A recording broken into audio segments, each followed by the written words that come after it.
Welcome back to Sixes and Sevens Footy Nerds Round 10 review. And what a weekend of football it was. Some special moments, no special than the Latrells Mitchell 50-metre field goal against the Broncos on the weekend. Broke the hearts of the Broncos after last week's performance at Magic Round. It just shows, like I said, in my little snippets last week, I think there's more issues going on at the Broncos and that's what surfaced in Latrell. But probably brought more scars out from the weekend. How's me little mate? Over in England, I see, gallivanting about Challenge Cup, watching the Catalan Dragons play on Saturday night over in the... Is it cold in England at the moment or it's hot? It's been hot, Toddy. Good to see you, brother. It's yeah, you too, mate. How's England? The weather's been really good in England. I came over to watch Catalans and Hull KR. I've got good friends in both sides, but staying at my mates that are playing for Hull KR and good mates with Willie Peters, who's the coach. So they're through to the Challenge Cup final, Hull KR. So congratulations to the boys there and Willie Peters. Tyrone May, the halfback there, who's killing it all year. Michael McAlorum, one of the great English players, a good mate of mine, who's been great. Jared Warrior-Hargraves in the front row. So there's some plenty of NRL names. Sean Kenny-Dow, our old teammates on the staff there. But yeah, big congratulations to Willie Peters especially. They're up against Warrington in the grand final at Wembley in 4 weeks. So Sam Burgess and Willie Peters coaches, two familiar faces back home. And also too, Toddy, there's a bit of talk about coaches movement with the new teams, Titans getting thrown around with potential movement with Des, obviously the Perth, new team in Perth with the Bears. Two names that wouldn't look out of place in the NRL, and guys, especially Willie, someone I've had a good relationship with that I think would be a really good coach. What's their chances of them coming back there, you think? It's an interesting one, isn't it? For obviously rugby league fans, the Challenge Cup is a big stage in the English Super League, and it's so good to see. Obviously, former players will be walking out on Wembley in a couple of weeks' time. But as you said, the two coaches, Willie Peters, he's got Hull KR sitting on top of the ladder at the moment. They've been really good since they've been there. He'll get an opportunity to take on Sam Burgess, who's new to the coaching, but from all reports, he's been really good at Warrington. He's got the players playing for him. And I listened to Joey talk about Sam last week about that if he was to get the Bears job, which he's put his hand up for. And I seen Braith this morning put a snippet up of Willie's team going to the finals and saying an NRL job could be on the line soon. And I guess the good thing about that is we look at the coaches in the game now. The young coaches are starting to sort of pop their heads up. Obviously, Cameron Serrato at the Bulldogs, he's had his fair apprenticeship. Obviously, Willie Peters is the same. I'm not sure what way the Bears will go, but I know, obviously, as you said, there's moving chairs at the Titans. There's a few names being popped up, and Willie has been, and obviously you've got a great relationship with him. And what he's doing for the whole KR team over there, who have now made it through to the Challenge Cup final, is massive for any coach.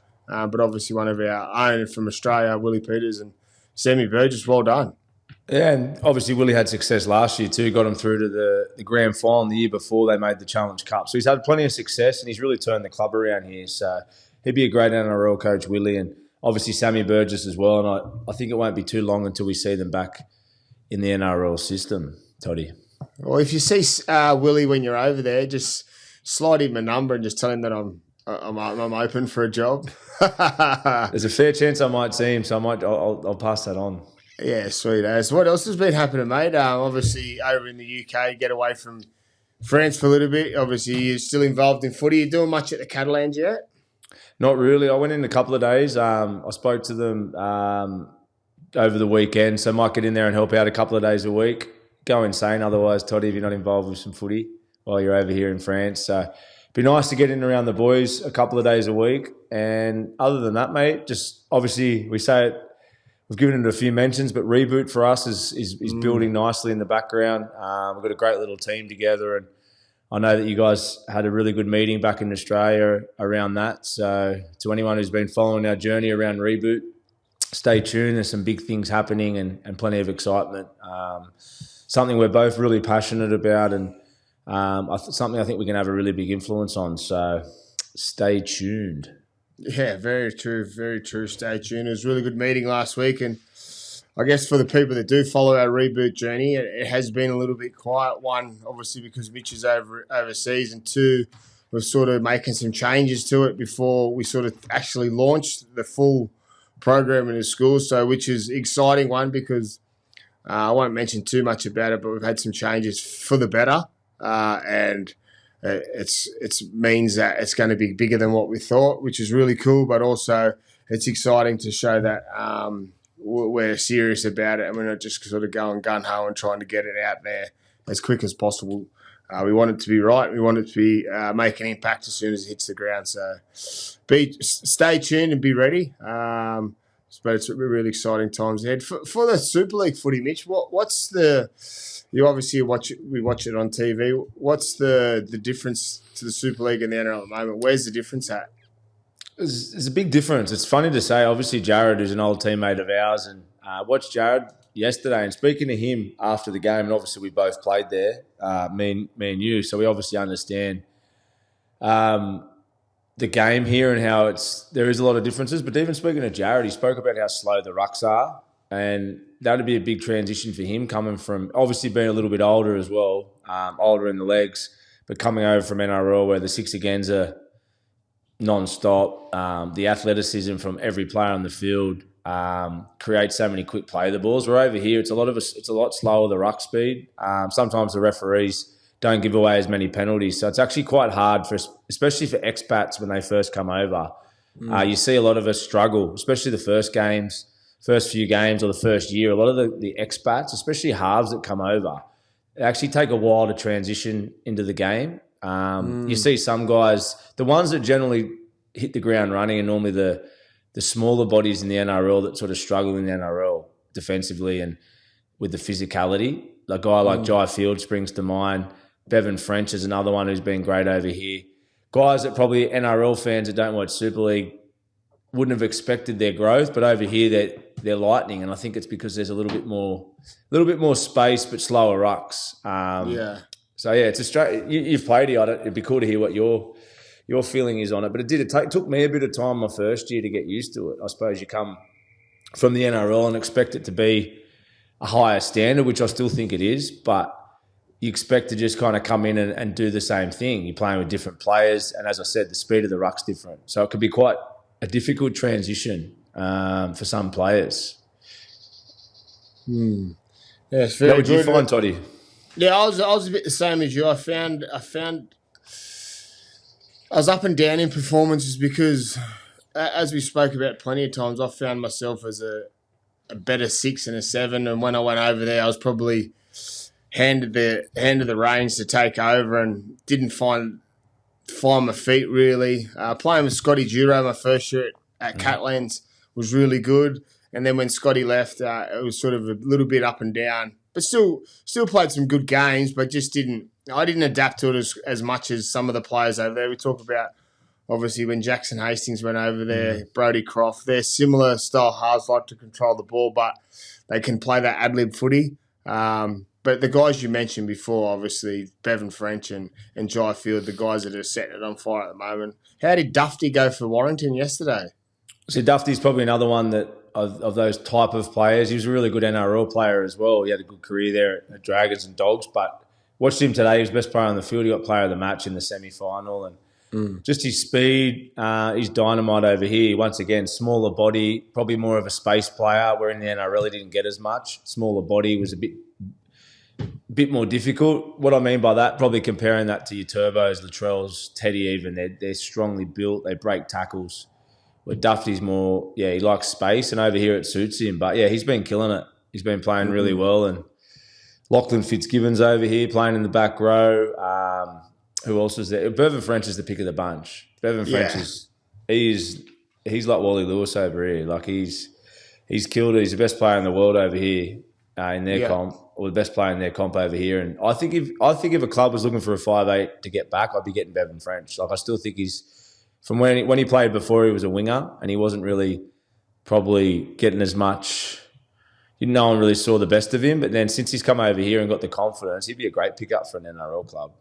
I think he just signed 4 years though, so I'm sure he'll probably retire here, but it'd be good. Yes, well done, Bevan Francis. Well done to the Super League guys. Obviously, Willie Peters and Sam Burgess, we spoke about before. Who knows? Where it's a bit of a watch this space of where the coaching merry-go round goes to, but there's definitely some more coaches under pressure after the weekend's football.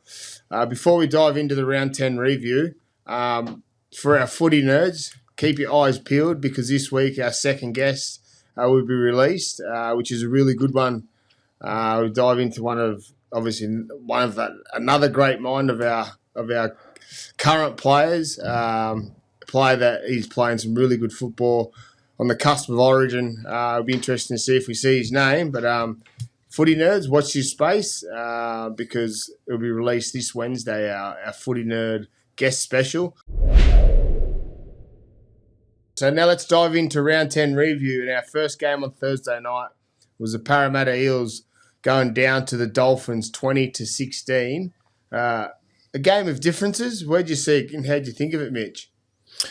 Yeah, great game of footy. Obviously, the highlight of the game, Hammer's late try-saving tackle on Dylan Brown. I want to give Dylan Brown a bit of a rap before I go into the game. Just obviously, he had the try. He's popped up in several occasions off support play.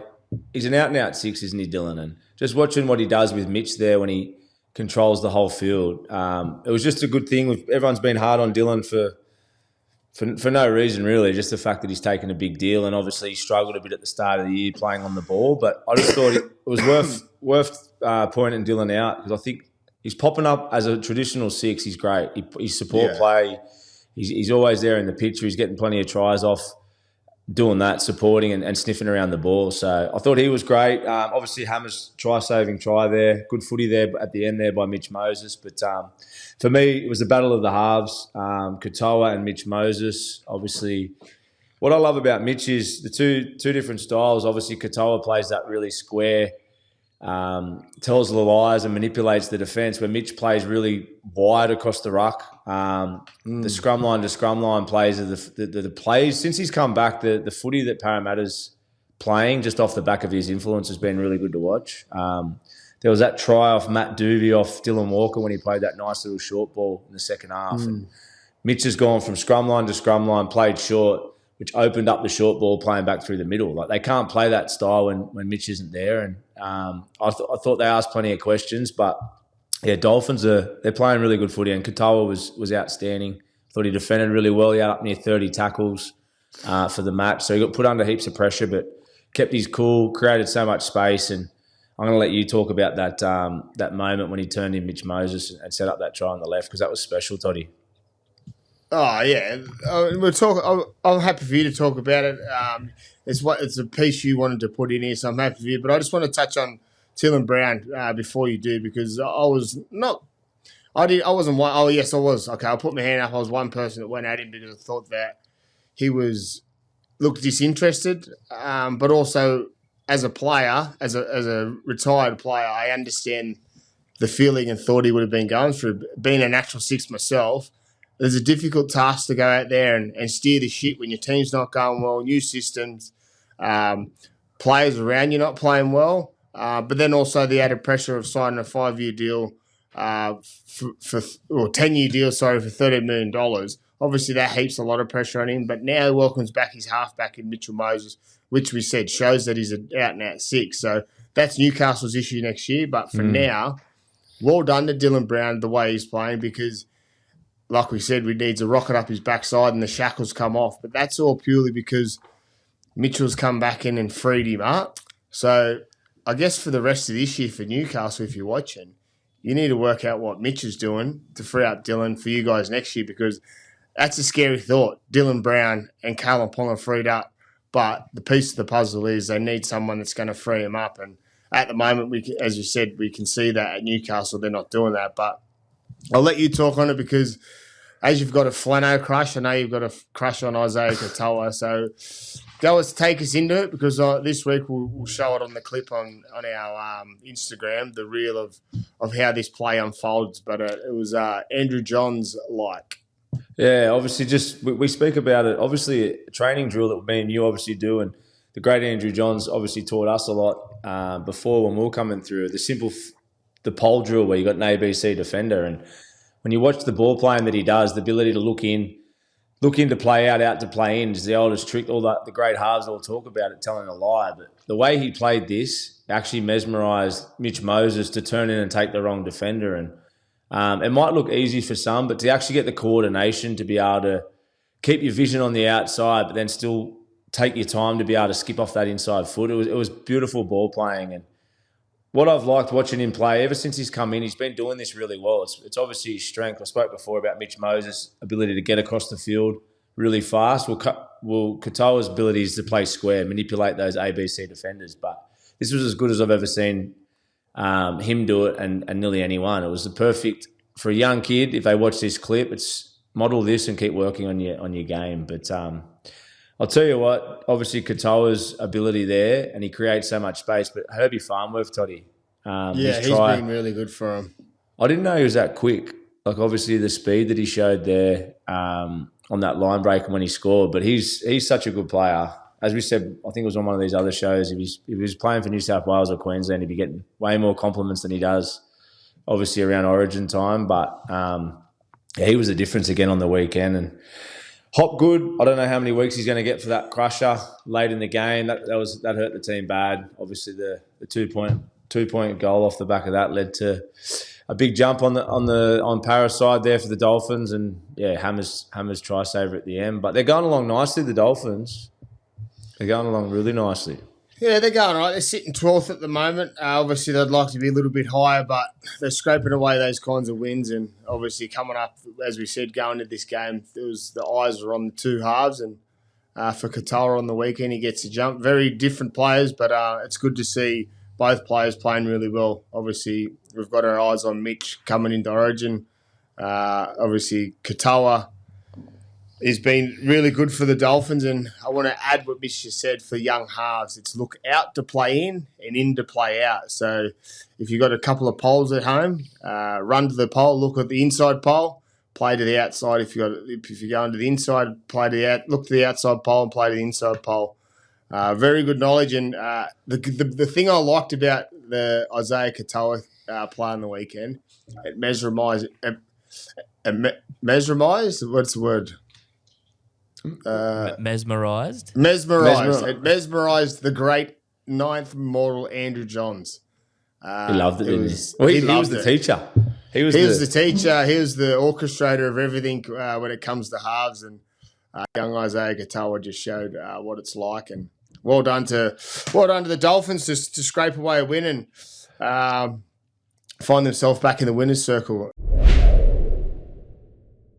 Our first game on Friday night was a battle of the coaches that are under pressure. And going to this game, Desi was under a lot of pressure. It was the Titans 24 over the Newcastle Knights 20. The Titans come back from a 20-0 deficit. Yeah. I told you, I think we spoke about the Knights, obviously coming into a jump start, haven't been scoring points. The start of the game, Dylan Lucas, Matty Croker got a try there. They were coming out of the blocks with all the possession, and then 70% possession to the Titans, I think I read in the second half. We spoke about Titans not being able to play well on the front in an arm wrestle type game, and the Knights basically just handed it to them. Gagai's first error after halftime, Bradman best. I think he came up with one in the second half. It was just an onslaught of errors from the Knights in the second half, and then Titans just capitalised with 70% of possession. Brimson, and I'll tell you who's impressive, Toddy, the fullback, De Groot. He was outstanding. De Groot, he was really good on the weekend. What I liked about the Titans is that obviously it was a game of two halves, which has been the tale of the weekend, the tale of the game of two halves. And the Knights had the first half 20, and then the Titans get some possession. And it shows for me that with the Titans get possession and they get their big players in, obviously they welcome back Jaden Campbell on the weekend. And when you've got someone like Jaden Campbell back and Brimson, it actually frees up the footy of Jalen De Groot, and it shows on the weekend. He's a special player. He's a lot faster than people think, I think, too. But for me, it's Tino Fasilawi. It's a hard one to say, that one, but Tino was special on the weekend.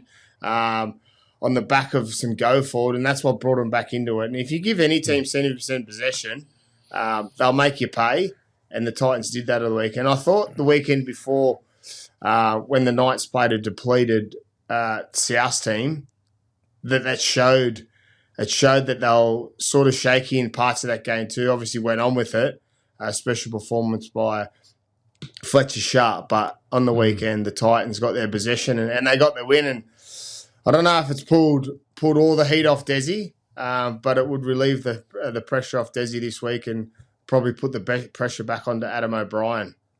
How do the Titans, obviously the Knights handed them that much possession on the weekend, Toddy, with just dumb errors, and that's the story of the Knights this year is, struggling to play for 80 minutes and shooting themselves in the foot with errors and penalty, majority of the games that they've played in. But we spoke about Tino on the front foot. We spoke about Brimson. He obviously got the 2 tries playing on the front foot. Campbell speaks for itself, playing off the front foot. But how do they create more possession for themselves without the other opposition giving them the ball? Because I only spoke a few weeks ago, I think, after one of the Titans game, we spoke about their pack. Their pack's impressive. They're not a small pack. Why can't they create possession? Why are they struggling to always be on the back foot? Is it defensive systems? Is it weak defenders on the edges, or is it errors? What is it? Well, it obviously snowballs into lots of things. I think it's their inability to win the ruck in defence. I feel that they've got a big pack and they can roll up the middle, but I feel they lose a lot of tackles in defence. But also I put it back to kicking game. If you don't have a genuine kicker that knows when to kick, and it's not also always about how good the kick is. It's when to kick, what type of kick to use, where the kick finishes. Like we speak about the change in Parramatta, the change in Cowboys, when they welcome back a kicker that can kick long and can find space. Obviously, Clifford at the Cowboys finds space, kicks longer to Duffy. Very similar players, but one's got a longer kicking game. Mitchell Moses comes back into the Parramatta team, obviously a different calibre of player and changes other things in their game. But when you speak about Mitchell Moses, about the impact he's had on Parramatta since he's come back, falls onto the kicking game. But I think it is, for the Titans, there's a few different things. One, a game manager, while Brimson and Campbell are great at the ad-lib footy, but we spoke about this at the start of the year when we reviewed every team, the concerns we had about the Titans, and that was their inability to structure a game, to get to the end of their sets, to kick, to find the right kick, who to kick to, and what type of kick. And it sort of shows a little bit when Weaver comes back into the team a few weeks ago. The first 15 minutes, he has a really strong kicking game.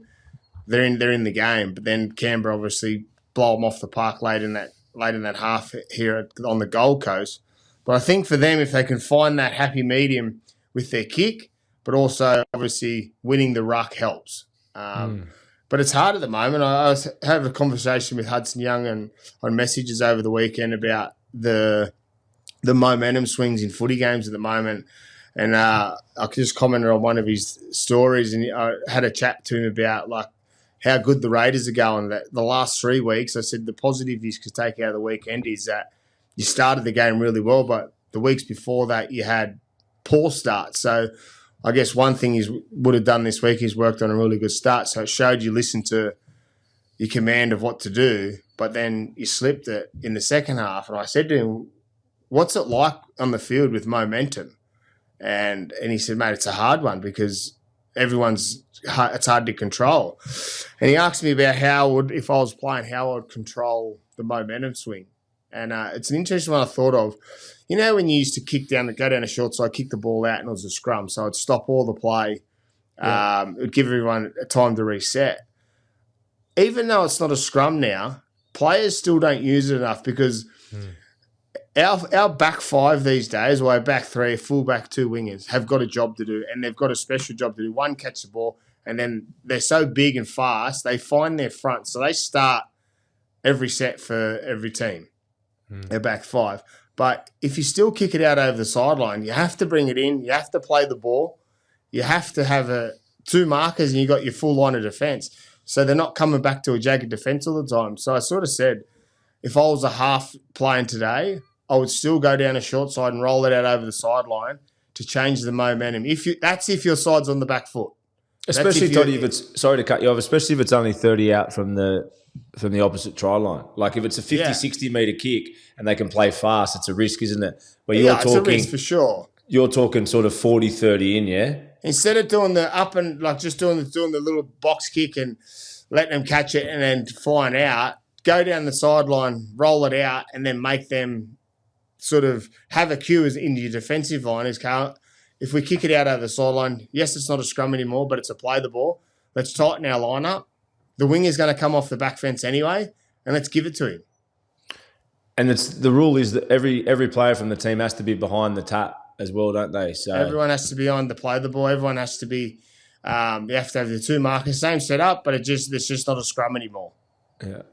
Yeah, well, you're getting a freshen up. And like you said, you're getting an extra 10 seconds without getting, misplay one off one of those cage kicks.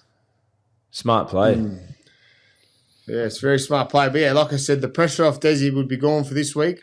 But as we said, there's a long time. Week in rugby league is a long time. So well done to the Titans for registering a win.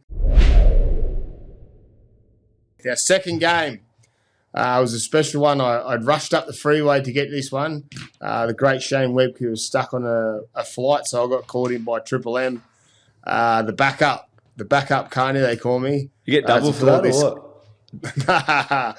I got out of dinner with the missus. She wasn't very happy about it, but I jumped in the car and shot up the road and commentated this one. It was the South Sydney Rabbitohs 22 over the Broncos 14. I spoke about this during the week. I reckon there was more stuff going on at the Broncos than first thought. And when a team like South welcomes back Latrell Mitchell, Jamie Humphries, I want to give Latrell a big rap here. And it's not for his field goal or his late try. It's for the effort areas he done in the game. Early on, his kick returns, he ran with intent. But a few times he ran and he picked out Papenhuyzen and just showed his intent. But the two things I want to do is massive effort areas was his tackle on Katoa Staggs and his tackle on Papenhuyzen. If it was any other fullback, I don't think they'd take down Papenhuyzen or Katoa. So well done to Latrell, and obviously a special moment. Cometh the hour, cometh the man.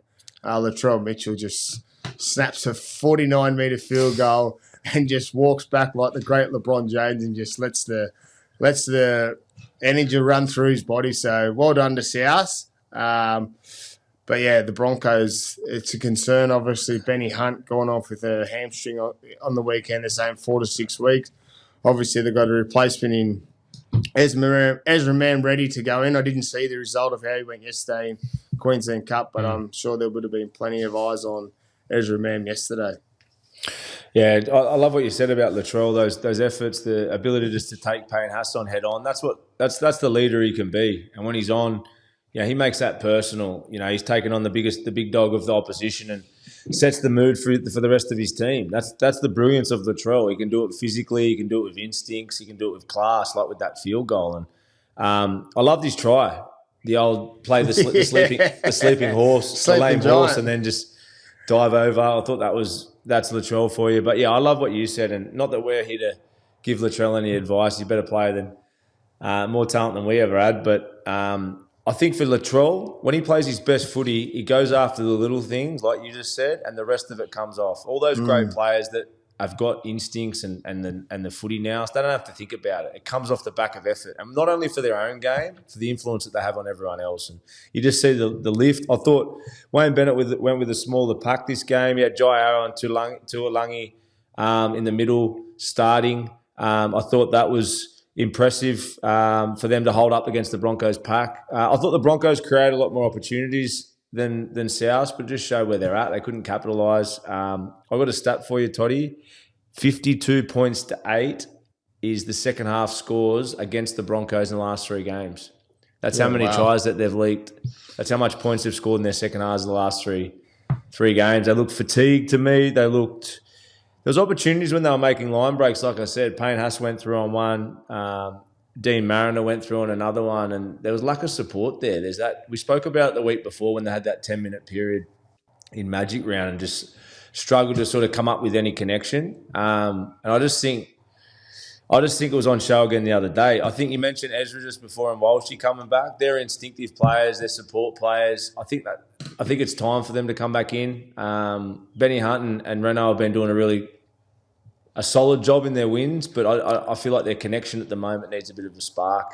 Obviously, Benny's going to be out for a few weeks with the hammy, so it's only natural that I think Ezra steps up, but it might be the spark that they need. They look disconnected for me, Toddy, and that 52-8 second half scoreline in the 3 weeks is a worry. That's I don't know how you go about that in your meetings if you're Madge, or how you try and poke the bear, because they're young, they're fit. It's not like they've got an aging roster. They've got young legs. Fatigue round 10 shouldn't be an issue.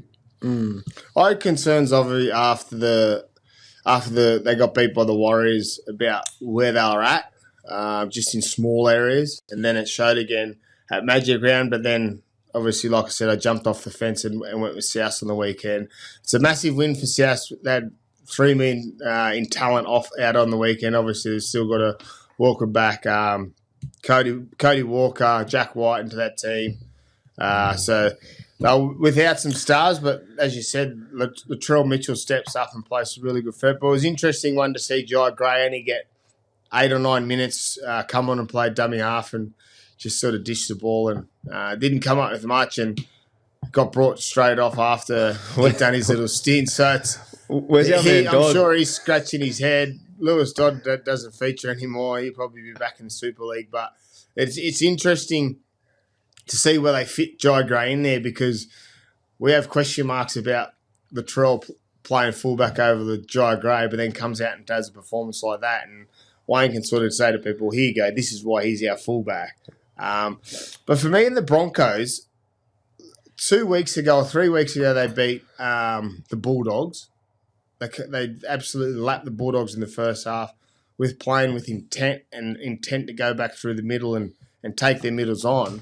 I feel they've gone away from it, and it might have been just a game plan for that weekend to go at the Dogs, but I thought it worked really well for them, and it should have helps their style of football at the moment. One with Reece Walsh being out, with someone not playing out the back in Cobbo. As you said, they get Ezra back this weekend, so it could be the wake-up call they need, the spark they need. Walshy shouldn't be too far off either. But yeah, they need to turn it around fast. Otherwise, they'll see themselves falling out of the top 8. Where do you boys think Jai Gray fits in after that performance? It's a hard. Latrell's fullback. After that. I go as far to say, with the injuries that they've had, Todd just mentioned $3 million worth of salary cap on the bench. Was it $3 million something? Yeah, roughly. To have that many players out of the starting team, and Latrell playing like that, I go as far to say that they're a chance of finishing the top 7 with Cody back. Music to my ears, mate. I'm a South fan. I'm loving this. Well, if Latrell's got that as much influence as Jared Hayne in 2009 and 2012, and who was the other one we had? Who was the other one? There was another one that just did it single-handedly. But that's Benny Barber, 2012, I think it was. But that's the influence. If Latrell plays like that, physically, instinctively, and then just inspires everyone in the change rooms. South with their coach with Wayne Bennett and a fit Cody Walker, I reckon, and a Jack White and back in the side, I think they could be top 7. But there's always a big but with South. Are they going to be consistent, and can Latrell do that every week? So let's hope he can, because I love watching him play. Our first game on Saturday afternoon at GIO Stadium was the Bulldogs up against the Raiders. The Raiders, this was a tale of two halves again. The Bulldogs 32 over the Canberra Raiders 20. Bulldogs brought back a 20-0 deficit to beat the Raiders 32, scored 32 unanswered points. And the first half was all the Raiders. They rolled through their middle. They went at the Bulldogs. Similar to something I spoke about last week about how I think the Raiders can beat the Dogs. They went after their middles. They went through their middles. They played back under. Hudson Young, Matty Nicholson dropping back under, playing a bit of ad-lib football, and then choosing their times to play at the back. KO Weeks iced a few moments. Jamal Fogarty's kicking game. But then all of a sudden that momentum swings. Bulldogs start to play a bit of football out of their own end, move the Raiders around, which we spoke about last week about the Melbourne Storm, how Raiders turned around. The Bulldogs actually found some space, got some momentum, and that man, Stephen Crichton, just took the shackles off all right and just played unbelievable footy on that right edge. That try he scored where he sort of got an early ball out the back to Connor Tracy. Connor Tracy finds Stephen Crichton. He goes the ball to one hand, just in a way, skips on the outside of Sebastian Chris, dummies with one hand to the winger, looks to throw over, comes back inside, score, like this. And then like holding a mango. And then the second try sets up the weak gutted dog. Jeez, that was funny, Teddy. I don't know if it's funny to Sticky, but I don't know. Yeah. It's entertainment, isn't it? It is entertainment, but I think if it's had so much hype about it and you'll disappoint a bit about it when it happened, you'd leave it to bed. It just starts another fire, and as you know, it only ends one way. And when you got a power of Ricky Stewart, it won't end well for you. I wouldn't take Ricky Stewart on. I wouldn't be taking Sticky on. He's punching above his weight there, isn't he? But hey, Toddy, what a game! I'm the stats man today. I've done my homework before our show. Biggest comeback in 24 years for the Bulldogs, which is massive. Huge win from the Dogs. Burton, Crichton, and Kickow were the difference in that second half. I did say last week I said that Dogs were going to win. I did say this. I'm going to own this because all the rest of my tips were terrible. Every other tip I did on the weekend, I think I lost. But I said Canberra, I feel like, are the only team that can really unsettle the Dogs and throw a bit of... They did unsettle them. Unsettle them with offloads. I think both teams used the offload really well. That swung momentum. In the first half, Canberra created, which they do well with the pack that they got there and their outside backs. They create plenty of opportunities off offloads, and I thought the Dogs did the same in the second half, and a lot of that came off good ball movement off the back of it, using up Crichton. Obviously, Kickow on that left edge, good variety.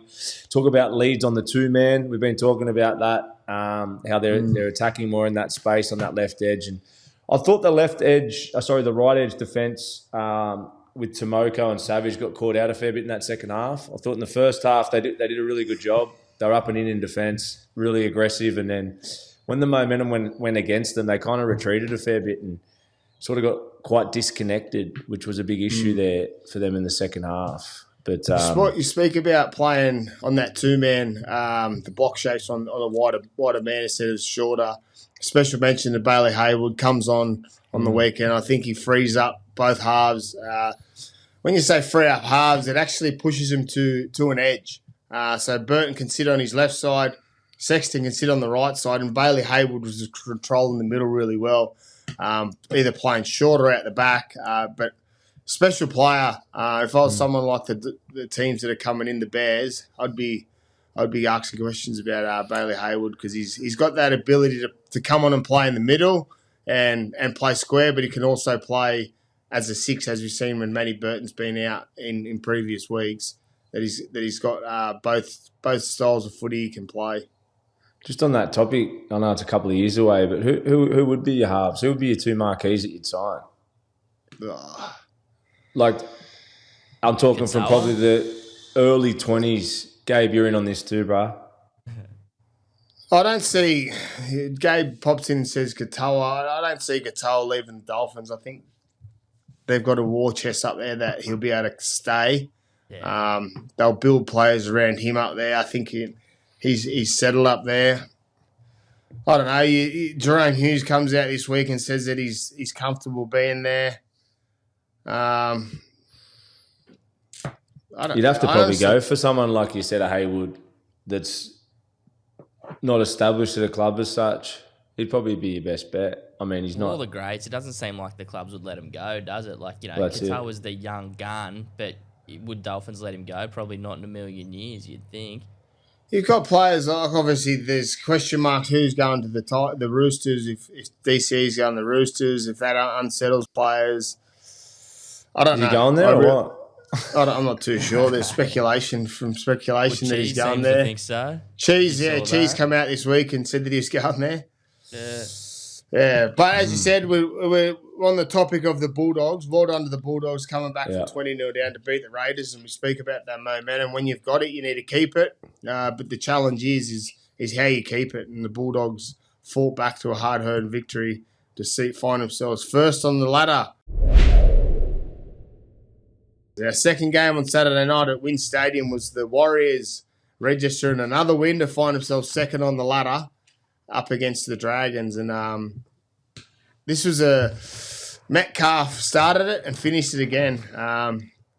We continue to speak about him, how good he's going, but he's just getting better and better each week. And we talk about his speed, his ability to play direct and sideways. But at the moment, he's doing it all. Comes up for a nice field goal with 10 minutes to go. Didn't want to wait to the end, and it showed the difference. Yeah, he was great. He's just been steady, clutching games, coming up with good footy. Obviously, they got a good jump start on the Dragons on the weekend. Dragons did well on that trusted left edge that they got there. All their points came down the left edge. The Tongan kid, our man, Kid Tonga. Explain. Tongan kid. King Togia. King Tonga. I'm just calling him Tonga. In all respect, it's Tongan kid. It just sounds good, the Tongan kid. But he come up with a nice little play there, that nice little grubber at the end there. Valentine Holmes and Guffer causing damage on the left. But just for me, the Dragons, they're just that step off, aren't they, Toddy? Like, do you think they've gone backwards since EELS has gone out? Yeah, I do. Yeah. And I think on the weekend, for me, is that it was just a strange one because going into the previous weeks till Lockie Ellis was put out, the Dragons' left edge was lethal. They had Flanagan, Luciano Lua, Valentine Holmes, and Tuipulotu. Obviously, it doesn't matter who the winger is because it doesn't happen from the winger just scores the tries. It's just putting the ball down, but it's the guys that are on the inside. But since Lockie Ellis has been out or been dropped, Kyle Flanagan's moved to the right side of the field, and the left side of the field's been obviously the young kids come in there. But I just feel all their preseason cohesion and balance, which was shown early when you talk about the Dragons, their threat on the left side was their biggest threat. I think they lose that threat as soon as Kyle Flanagan moves to the right side because he's not there. There's too much pressure on him, and obviously Justin Horro on the Levels podcast. Obviously, we're big fans of their show as well as they are of ours. But I saw Hoz put up a really good post, and we've obviously spoke about this off air. But he spoke about the number of kicks that Flano's had to do. I spoke last week when we were chatting about it around how he had more responsibility, and I don't see him as a player that can deal with that much responsibility. And what I meant by that is playing play for play, then having to organise and also get all the kicks on. And as Hoz said, Justin Horro was saying that he's gone from saying 2 or 3 kicks a game, sharing the responsibility with Ilias, to now putting up to 10 plus kicks, which takes away your ability to, like you just said, it takes away that creativity and that freedom to think a couple of plays ahead or have freedom or a breathing space to organise your left edge. So it all snowballs down. And I don't think his kicking game as such is his greatest strength anyway. So to mount all that pressure on Flano to control all of that, yeah, I just think it's a weird decision from the dad, from Shane Flanagan to drop Ilias. And I know that Ilias wasn't setting the world on fire, but if you're going to drop him, you've got to bring in a better replacement. But he was complimenting Kyle to let Kyle do the good things he does really well. But at the moment, the good things Kyle does religiously week in, week out well, he's losing that because he's got too much to focus on. He's got to worry about getting the team around the park. He's got to worry about finding the kick. He's got to worry about obviously talk and communication, and then he's not getting his natural footy out of that because he's got too much on his plate, I think. And obviously that comes with a new young kid coming in where Ilias has been around enough to know that when to kick, how to kick, takes that pressure off Kyle. So it'll be interesting to see where Flano goes with it. because the pressure will be on for him to bring EELS back in, I reckon. It's hurting them. Like, it's hurting the Dragons because I spoke highly about them and always I've spoke all year about their improvements. They're more dogged. I see Flano's influence. But what's letting them down? You spoke about Mitch Moses in a Parramatta and Mitch Moses out of Parramatta. The length of kicking game, the ability to bring other players into the game. Dragons don't have that, and that's what's hurting them because they've got plenty of strike. They've got a quality side, and they're scoring more. They're scoring points in games. Like they're above 16 to 20 points a game majority of the time. So they're creating enough space, especially on that left edge. Very left edge dominant, but you can't win an arm wrestle without that game manager. And be interested in what they do. Do they pursue with what they got, or they go look for someone else? They're definitely a top 4 team, and they're sitting second on the ladder, all on the back of their whole team. It's not just a one-out team, this Warriors team. The young kids that are coming in off the bench. They welcome back Roger Tuivasa-Sheck next weekend, so another added bonus to them, one from his ability to play and also his leadership. So well done to the Warriors, and they find themselves second on the ladder. Our last game on Saturday night was my cheddar of the week. And there's a debate here, and I want the footy nerds to come at me. Do I get half a point for a draw? Penrith 30 with the Cowboys 30 up there at Queensland Country Bank Stadium. I'll tell you what, if you get half a point, Toddy. This is we can listen to the footy nerds. My perspective on it is you only get half a point if your prediction with what you said was right. Did what you say actually get played out in the game? Because I'm claiming my win. I said that Jerome Hughes, Papenhuyzen, and their spine. Who did I leave out? Munster. Well, you can claim man of the match, and they were going to demoralise. They were going to demoralise the Tigers, so I won. But I'm just saying, did anything you say come out in action? You won because you won on the scoreboard, you dickhead. I won, and I predicted what was going to happen. It's not a debate to happen because you won. You won and I predicted what was going to happen. Yeah, well, I would say, do you want an extra point? That's what you're saying. I should get 5 points for 60 to 0 win or whatever it was. Oh, did you do all the work? Did you? Did you score the tries, Papenhuyzen? I predicted it, brother. That was what the game was. We're not playing. This is the closest we get to playing. Predicting. I know that, and I had a draw, and you had a win. So yes, you get your 2 points. So what? But I'm what did you say? asking for 1 point for a draw. Okay, can I have 1 point? Footy nerds, drop a comment on the YouTube. Should Toddy get half? Do the Panthers and do the Cowboys get 1 point this weekend? Yeah, and so do you, bro. So you can sleep well tonight. So thank you very much. So shut up. What a game, though, Toddy. Week, baby. This is what I wanted. Mate, I'm telling. Yeah, it was a game, but I'm not finished with you. I cut you off because you would just keep going. This show will go for 4 hours. No, I'm not. Stubborn prick you are. Here we go. But it was a great game of football. Obviously, the Panthers had all the rub of the green early and were sailing on really well. Was the Panthers of old. Big mention to Blaze Talangi, 4 try assists, 1 try himself. Was in everything.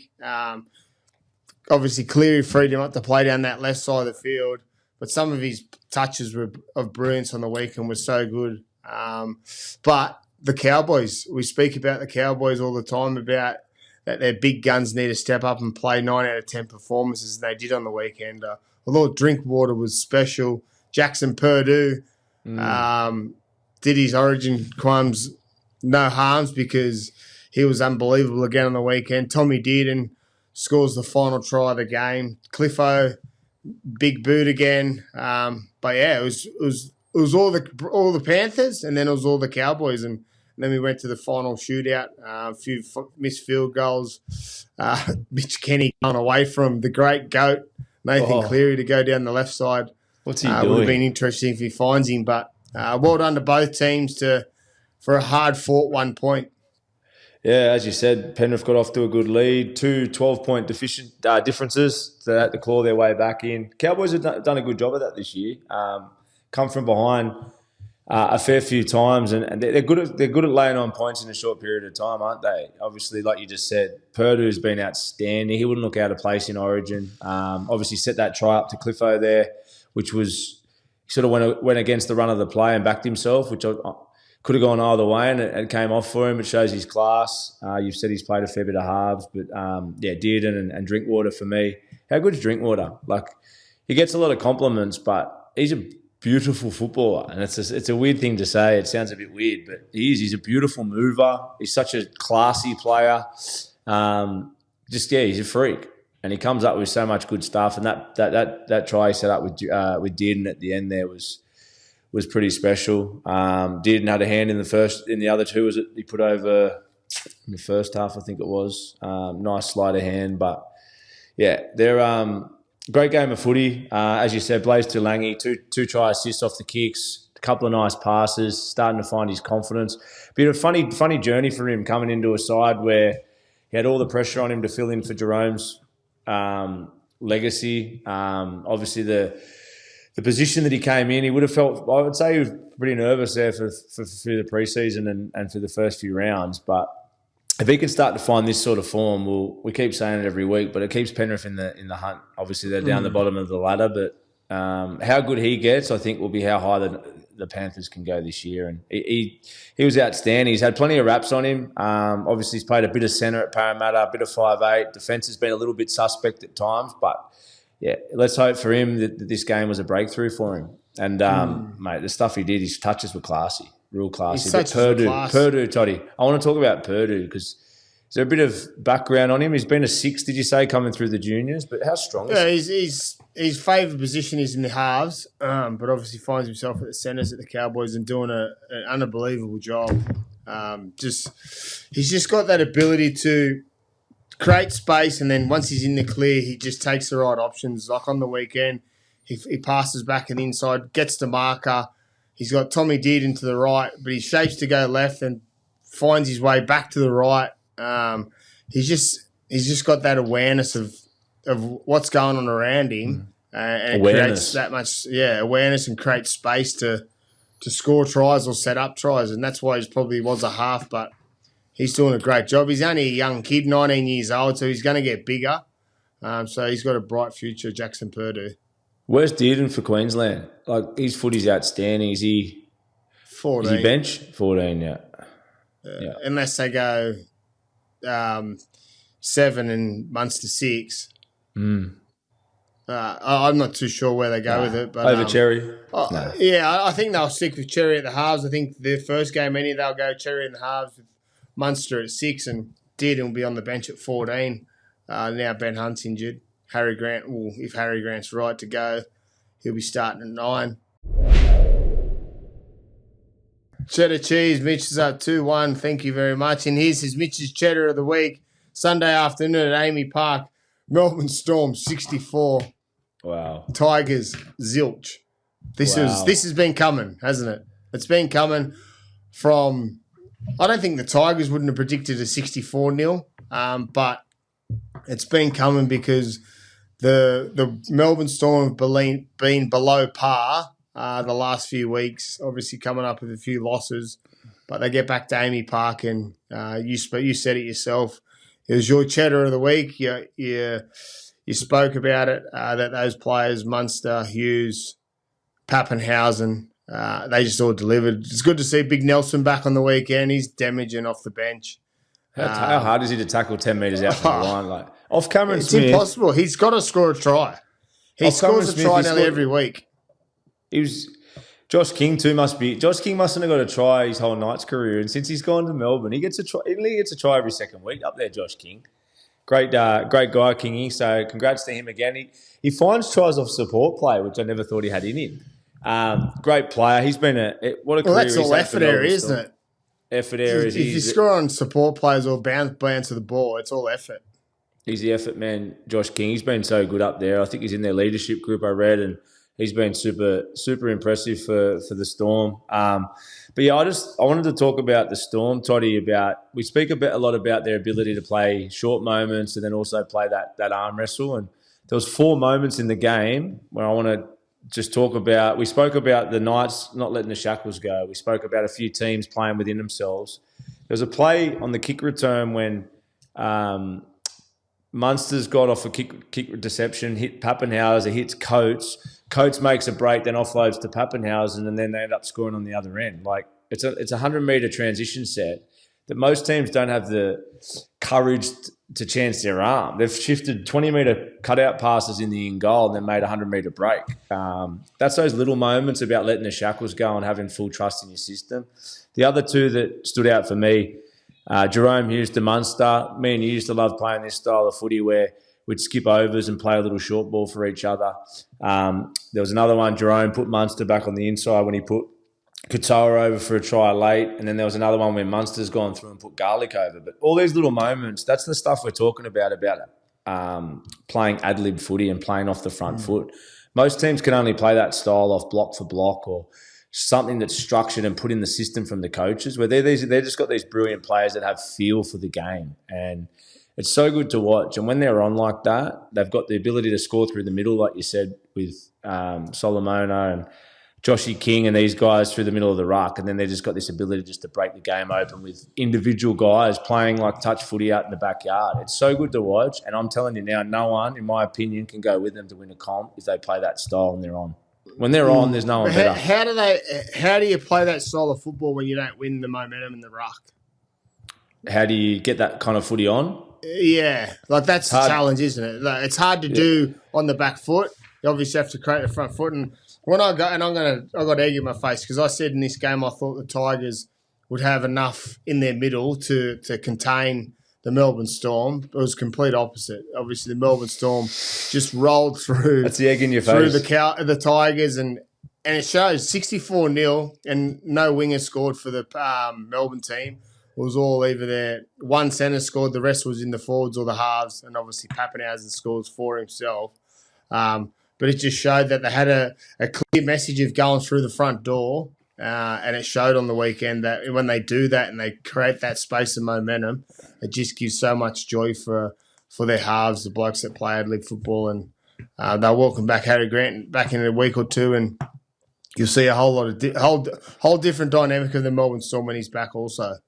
But I think that to answer your question, from my point of view, you're not going to be able to get that style of footy on every week. Or like you just said, if you're not winning the ruck and you're stuck in your own end, you can't play ad-lib footy off the cuff. But Melbourne's also got the ability to just play arm wrestle because their defence is so good, and they got the kicking game off the back of it. So that's for me why they're the best team in the comp, because they've got the ability, when they do win the ruck, they all pounce. Like game on call for them is just all their spine just reacts, and all that little moment stuff, like I said, on the kick return, Munster, Papenhuyzen to Coates, like no one else was chancing their arm. Not many teams have the courage to take those risks. So when the opportunity comes, they take the risk, but then they've also got the ability just to play in the arm wrestle and outwork teams and outkick chase teams and outkick pressure them, all that type of stuff. So they're a pretty impressive side. Very impressive. They're very impressive, and I'm still the same. I still tip them to win the competition again this year. I think I spoke about it at the start of the year. They were my team to beat, and I know they've had a few losses this year, but I'm still on the Melbourne Storm bandwagon to win the competition this year. Cheddar. Where's Pap sitting, boys, in terms of Origin? Because he put a pretty good case forward, in my opinion. Yeah, I guess we'll have a chat about that after our review. We'll dive into the fullback debate of New South Wales, because over the weekend a few players put their hands up again. But our final game on the weekend was the Cronulla Sharks 30 over the Manly Sea Eagles 14 at Four Pines Park. And another special mention to Nicho Hynes. I thought he's just finding his groove at the right times. He's playing direct. He's getting tackled with the ball. He's playing the shorter option instead of the longer option now. And then when he plays that shorter option, obviously frees up his footy to play out the back or run. And it's over the weeks before, it's been the Trindle show. But on last night, I thought Nicho stepped up and put his case to answer that he's the dominant seven there and played some really good football. Obviously, Trindle was impressive too. But well done to Nicho. We always give him a little bit, or not give him a bit, but there's always question marks on Nicho's performance. Was on the weekend. Over the last few weeks, Nicho's found his groove, and well done. Yeah, he's been awesome. He obviously had his hand in nearly 3 or 4 tries. Some off kicks, some off short balls. Like you said, he had the set up that going for the field goal at the end there, and then ended up creating some second options. So he's playing a bit of the all-round balanced game at the moment, and he looks calm. But Toddy, I want to speak about Manly's try of the year. If that's not the try of the year, Saab speed to Kohler under the post. That's one of the best tries I've ever seen. Saab is. They all say he's one of the quickest in the game. But, mate, the speed he showed off the back of that was unbelievable. Big Ola Kawatu finds himself in space and Saab wants to kick and he kicks it, misses it. Then Ruben Garrick's a great footballer. Gun. He's underrated. Yeah. He'd be a great signing for Perth. Yeah. A new side, you'd pay him big money, I reckon. He wouldn't let you down. He's consistent. He plays every week. But, Kohler too, Toddy. 2 tries for Kohler. That second try where he just barnstormed through. I'm not sure who missed the tackle for Cronulla, but he's a super player for them. Young Hopper there as well. They got a good side, man. The thing for me, Manly, the first 2 tries, Nakora goes straight through and Fanua Blake straight through the middle of the ruck. Terrible defence from Manly. This is the problem with Manly. You're probably going to go into the fullback battle later. With Cherry and Turbo and all the players we just spoke about, there's so much class in the team, but there's just this weakness in the middle or in arm wrestles or. It's just soft tries. They're constantly chasing their tail. They're constantly chasing their tail. Talk about soft tries. Nico Hines puts big Adam Fanua Blake over untouched. That's concerns when your front row is going through untouched just outside C defend. Obviously, great work from Nico, the reception to skip outside to B and play short to big Adam Fanua Blake on the edge. But it just shows concerns that through the middle they're weak. Obviously, Tommy's was obviously really good again last night, but he looks very timid on that knee, heavily strapped. But the Sharks, they continue to find wins. It's a tough task to go to 4 Pines Park on a Sunday afternoon to get a win, and they done it really well. Obviously, they found themselves at 14-all.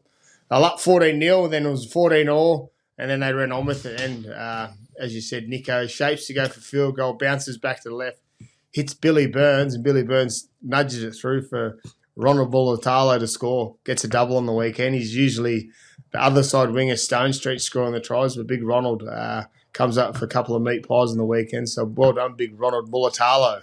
Is Mulatano eligible to play State of Origin, or is he only with Nah, remember the debate a few years ago? He got picked, and then last minute he got pulled out because he's New Zealand. He's a gun. He's good. He's a good player. Starts their sets really well. They're all there. So Kyle Iro, his defense, some of his defensive efforts on the weekend was gun. Jesse Raymond. Stone. Who's the other one? Stone Street. They're a good team. They're a good team when they're hitting all straps. The Sharks. I got them in my top 4, Toddy. Cheddar top 4. Oh, here we go. You're talking about Cheddar this week, are you? I've got Sharks in my top 4. I'm sticking by it. I'm claiming that. They've just come off a big win. Everyone turned on them a couple of weeks ago. They turned on them. They started the year outstanding. Don't start talking about Cheddar because you get one win. You've had one win. We'll see this week, bro. Yeah. Where are you coming on your fucking stat thing on you put up every week? Last. Mate, fuck me. My tipping comp the last couple of weeks has been horrendous. Oh. And they're paying you to do that. Exactly. Bloody hell. Hey. Expert tips for Smart B play. If anyone is listening, jump on Instagram and get behind it. Don't listen to Can't Potty. Smart B sponsor the potty. Yeah, I might talk to the boys. They're great. If anyone, in all seriousness, Smart B, they're doing some really good stuff in tipping. They've got a really good thing going on around, similar to a fantasy, but jump on the website, smartb.com.au. Good, big fans of the show, and I do a bit of work with them. So anyone who's interested, jump on board or jump on my Instagram and check it out. As Toddy said then, my tips have been poor, but the company is great. Well done, Smart B. Well, that was our round 10 review wrap-up.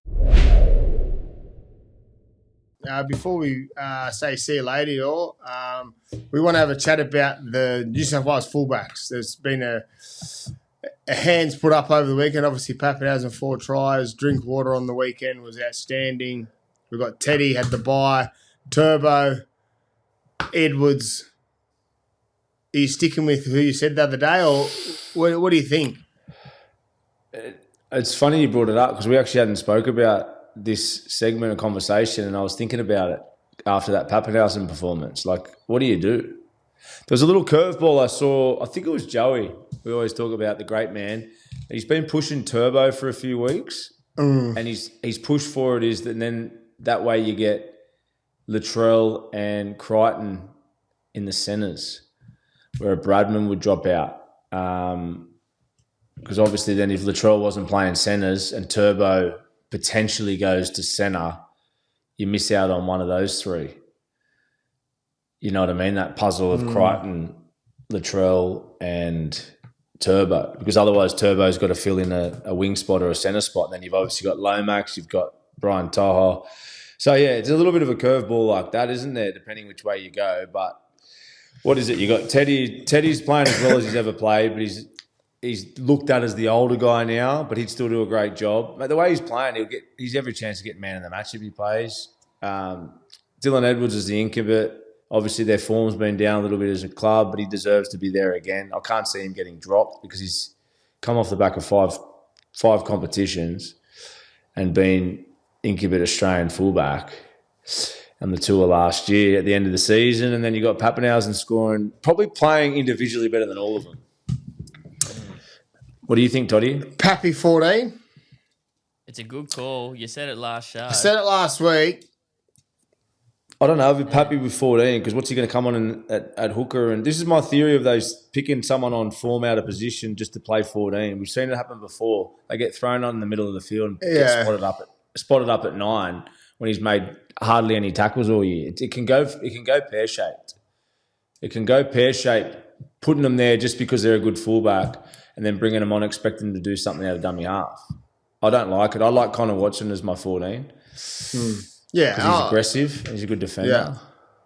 But not to like completely overlook Teddy, but in my opinion, it comes down to Edwards and Pap. And like, what do you boys think Edwards offers that Pap doesn't? Is it just the safety? Is it being there before? Because I don't know, like you don't see Pap making too many mistakes anyway.